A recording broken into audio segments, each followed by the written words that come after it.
This is the MCTV Weekday Update. Welcome to today's edition of the MCTV Weekday Update. I'm Emily Pellegrini. And I'm Amy Brewer. The first ever Reaching Audiences conference wrapped up just a short time ago. The two-day conference brought together marketing and advertising professionals and academics. They ended with a tour Tuesday afternoon, but reporter Brianna Bars caught up with them before that. Today is the last day of the two-day Reaching Audiences conference, hosted by the Media and Communication College. Bill Seitzler, a tech alum and invited panelist, spoke today about market research within the Hispanic community. Seitzler talks about what his company does for local and entertainment news. A kind of overview of what we do as a company and all the different research that we do, not only for local TV news, but for entertainment and those kind of things. The panel was open for discussion after Seitzler's presentation. The focus was directed towards how to raise media consumption in the Hispanic community. As a tech alum, Seitzler said how much the college has improved since he graduated.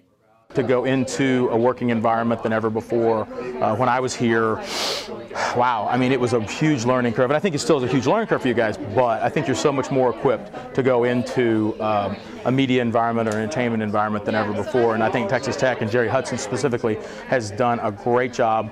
The conference ends today at 3:30 with a tour of the Media and Communication building.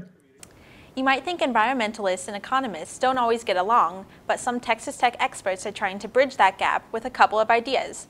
It's better to work together than apart, and money talks. Reporter Catherine McBee has the story. Environmental issues such as the threat to a species or water shortage could have been managed if precautions were taken beforehand.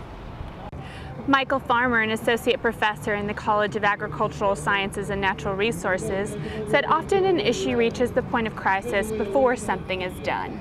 The problem is, in my view, is that they almost never need to happen. And at the end of the day, an environmental economist like myself say, gee, if we had just done that 30 years ago, we'd be better economically and we'd have a better ecology. So we have a practice often that will not be so good for the environment, but also really not as good for the economy as it might be otherwise. Dr. Robert Tidwell, the curator of historical collections at the National Ranching Heritage Center, said that ranchers are more than willing to address environmental issues when the solutions are agreed upon with mutual respect. If there are going to be any kind of strategies related to preserving the environment or managing the rangeland, it's always best to work with them, not tell them what you are going to do, but addressing it, an issue out of a position of mutual respect. For MCTV, I'm Kathy McBee. Well, what a difference a day makes. Yesterday it was in the 70s outside, and today we barely cleared 50. I know, I was worried I'd have some frost on my car when I saw it was below freezing this morning. Let's take a look outside on our MCTV live tower cam. We're enjoying a sunny afternoon in the Hub City, and those warmer temps will be back for the weekend.